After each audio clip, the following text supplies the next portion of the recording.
Hello အားလုံးမင်္ဂလာပါဒီလိုပဲနေပြန်ကြိုလိုက်ပါတယ်ဒါလီဗာပူးဘုတ်ဖွဲ့နဲ့ပတ်သက်ရင်ကြီးကျူးခြင်းတဲ့အကြောင်းအရာတစ်ခုတော့ရှိရပေါ့နော်အဲ့ဒါတော့ဒါပြောမှဆိုလီဗာပူးအသင်းကလူငယ်ကစားသမားတွေကိုခေါ်တဲ့နေရာမှာတော့ဒါတော်တော်လေးကို talented ဖြစ်တဲ့ player တွေတကယ် quality player တွေကိုဒါခေါ်ဆောင်မှုတွေလှုပ်ဆောင်တဲ့အခါမှာမြမဲဆန်လှုပ်ဆောင်လာလဲဒါတွေ့ရတယ်ပေါ့နော်အဲ့တော့လီဗာပူးအသင်းကဒါမနေ့ကတော့ကလူငယ်သမားတယောက်ကိုဒါကျွန်တော် He We Go သွားခဲ့တယ်ပေါ့နော်အဲ့ဒါကတော့ဒါကျွန်တော်တို့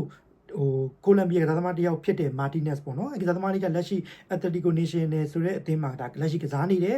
ကစားသမားကဒါပြောမှဆိုအသက်အရွယ်အပြည့်18နှစ်ပဲရှိသေးတယ်လီဗာပူးတင်းကဒါပေါင်တန်းထီကိုပေးခဲ့ရတဲ့ကစားသမားတယောက်ပေါ့နော်တကယ်လူငယ်ကစားသမားတယောက်ကိုဒီလောက်ထိဒါပမာဏပေးရတယ်ဆိုတာကကြည့်လို့ရှိရင်တော့တန်ကြီးအဖြစ်များတယ်ကျွန်တော်ပြောရမယ်ဒီလူကစားသမားမျိုးတွေကိုတင်းကနန်းနေဒါတောင်းလို့ကြည့်လို့ရှိရင်လေဒါတိတ်ပြီးတော့ပတ်စံမပေးရတဲ့ပြောင်းရွှေ့တွေတခုတွေနဲ့ခေါ်ခဲ့တာများတယ်ဒီကစားသမားလေးကိုပေါင်တန်းထိပေးခဲ့ရတယ်ကစားသမားကလည်းတော်တော်လေးတော့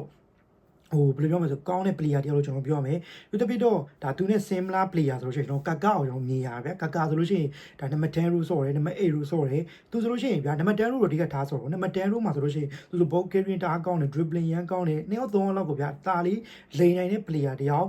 ပြောမယ်ဆိုလို့ရှိရင် kick ကောင်းတယ်အများကြီးပဲပေါ့နော်သူ့ရဲ့လုံးဆောင်ချက်တဲ့ကာကာနဲ့တော်တော်လေးစင်တူတာတွေ့ရတယ်အဲ့တော့ပြောမယ်ဆိုလီဗာပူးအသင်းအတွက်ဒါ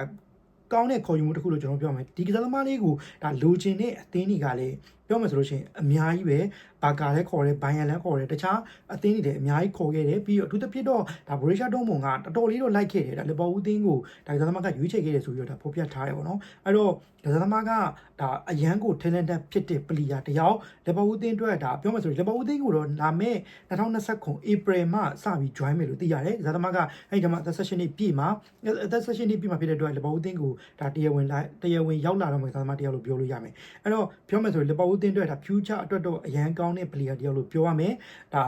ပြောမယ်ဆိုရင်ဒီကစားသမားလေးကပြောဗျာတောင်အာဖရိကကစားသမားတယောက်ဗျာတောင်အာဖရိကကစားသမားတယောက်ဒီကစားသမားတွေကလက်ရှိမှာဆိုလို့ရှိရင်အသင်းနဲ့လည်းအံဝင်တာတွေ့ရတယ်အသင်းတို့လည်းအများကြီးအကျိုးပြုတာတွေ့ရတယ်ပြီးတော့သူတို့က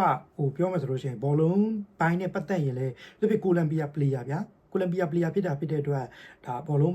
skill ပိုင်းနဲ့ပတ်သက်ရင်အများကြီးပြောစရာမရှိဘူးအဲ့တော့ပြောမှဆို Luis Diaz တို့ဒါ James Rodriguez တို့လို player မျိုးတွေလည်းအများကြီးထွက်ခဲ့တာပဲအဲ့တော့ပြောမှဆိုဒီကစားသမားကလည်းလီဗာပူးအသင်းရဲ့ future အတွက်အများကြီးအကျိုးပြုမယ်လို့ကျွန်တော်ထင်တယ်အဲ့တော့နောက်ပြီးတော့ဒီကစားသမားလေးရဲ့ဒါပြောမှဆိုရင်ဘောလုံး skill နဲ့ပတ်သက်ပြီးသိချင်တယ်ဆိုလို့ရှိရင်တော့ကျွန်တော်ဒီ video ရဲ့ comment အောက်မှာကျွန်တော်တို့ပြ Twitter ရဲ့ဘယ်လိုပြော posting ကိုကျွန်တော်ချပေးထားမှာပေါ့နော်အဲ့နဲ့ဝင်ကြည့်ပြီးတော့ကစားသမားရဲ့ဒါပြောမှဆိုလို့ရှိရင်ခြေစွမ်းတွေခြေစားရည်နဲ့ပတ်သက်ပြီးတော့ဒါဝင်ရောက် comment ပေးလို့ရပါတယ်အဲ့နဲ့ပတ်သက်ပြီးတော့ညီကိုရင်းဆွေးနွေးနေတာများရှိလို့ရှိရင် comment အောက်မှာဝင်ဆွေးနွေးပေးလို့ရပါတယ်ဒီလိုလေးသဘောကျနိုင်ကဘောလို့လုပ်ပေးဖို့လည်းမေတ္တာခဲ့ကြပါတယ်အားလုံးကျေးဇူးများတင်ပါတယ်